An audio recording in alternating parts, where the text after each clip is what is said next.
नमस्कार, मैं हूं doctor Sanjay Kumar, gastro care hospital Bhopal से। तो आज का ये वीडियो उन लोगों के लिए है जिनको पेट में पानी है, जिनको एसाइटिस है।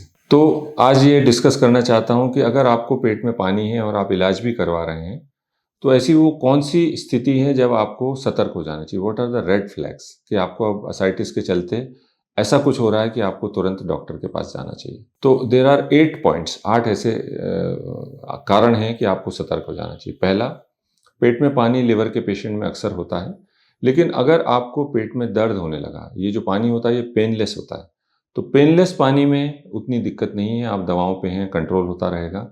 लेकिन अगर आज दर्द चालू हो गया है तो कृपया डॉक्टर को ज़रूर दिखाएं। हो सकता है इसमें इन्फेक्शन हो रहा हो, जिसको हम कहते हैं स्पॉन्टेनियस बैक्टीरियल पेरिटोनाइटिस। तो आपकी पानी की जांच करनी होगी और देखना होगा कि इसमें कोई इन्फेक्शन तो नहीं है। या पेट दर्द का दूसरा कारण होता है कि आपकी जो वेस्कुलर सप्लाई है किसी पोर्टल वेन में या सुपीरियर मेजेंट्रिक वेन में क्लॉट तो नहीं आ रहा है।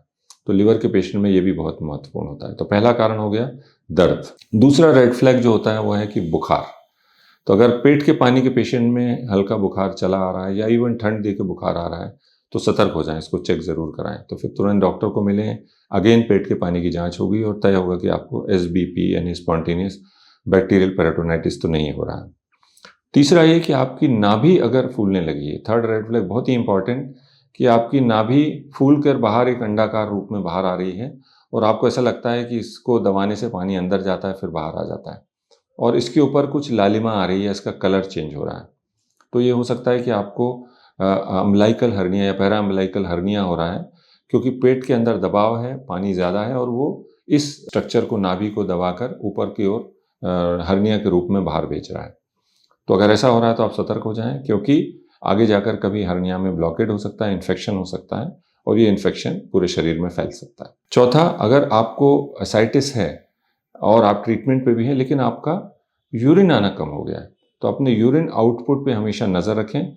अगर ये कम हो रहा है, स्पेशली अगर ये 500 ml से कम है 24 घंटे में, यानी आपको ओलिगोयूरिया हो रहा है, तो सतर्क हो जाएं, क्योंकि एक स्थिति होती है, हो सकता है आप इसमें जा रहे हैं, कॉम्प्लिकेशन होती है जिसको कहते हैं कि हेपेटोरीनल सिंड्रोम, यानी लिवर के पेशेंट्स को अब किडनी पे असर आने लगा है और ये इसके तुरंत इलाज की ज़रूरत होती है। तो चौथा हो गया अगर आपका यूरिन आउटपुट कम हो रहा है। पांचवा, अगर आपको आपके मल के रंग में कोई फ़र्क आ रहा है, यानी कि आपकी टट्टी का रंग काला हो रहा है या आपको उल्टी में कहीं खून के कतरे दिखाई दे रहे हैं, इसका मतलब है इंटरनल ब्लीडिंग चालू हो गई है और आपको इसका तुरंत एड्रेस करना होगा। हो सकता है आप डॉक्टर के पास जाएं, वो आपके एंडोस्कोपी करके देखें कि अंदर जो ईसोफेजियल वेरिसेस होती हैं लिवर के पेशेंट में, उनमें से कहीं ब्लीडिंग चालू तो नहीं हो गई। तो ये बहुत ही इंपॉर्टेंट है कि पेट के पानी के पेशेंट हमेशा अपने लेटरिन के रंग पर ध्यान दें। उसके बाद आता है एक इम्पॉर्टेंट पॉइंट कि आपका पेट का पानी एक स्थिर हालत में था, आप दवाइयों पे थे, लेकिन अब ये सडनली बढ़ गया है। पिछले 15 दिन में, हफ्ते भर में ऐसा हुआ कि उन सेम दवाइयों पे अब पेट का पानी तेज़ी से बढ़ने लगा है।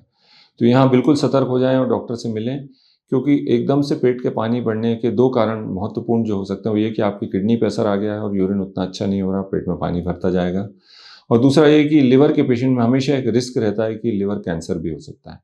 तो जब कभी लिवर कैंसर डेवलप होने लगता है तो पेट का पानी दवाओं से आसानी से कंट्रोल नहीं होता और वो बढ़ता चला जाता है। अगर आपको पेट के पानी के चलते आज सांस में तकलीफ होने लगी है, तो तुरंत डॉक्टर को मिलना ज़रूरी है। आपको सांस नहीं आ रही है, इसका मतलब 2 रीज़न हो सकते हैं। एक तो ये कि पेट का पानी इतना टाइट है कि आप गहरी सांस नहीं ले पा रहे, डायफ्राम का मूवमेंट नहीं हो रहा, या दूसरा ये भी हो सकता है कि ये पेट का पानी डायफ्राम के ज़रिए चढ़ गया है और चेस्ट में चला गया, जिसको हम हाइड्रोथोरेक्स कहते हैं। यानी अब पानी ना सिर्फ पेट में है, ये छाती में भी चला गया है।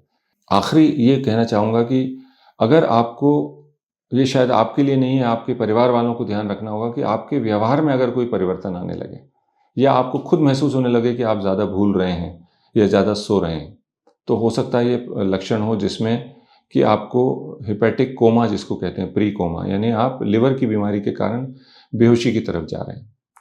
तो इस स्थिति में भी आपको तुरंत डॉक्टर से मिलना होगा और उसका इलाज चालू कराना होगा।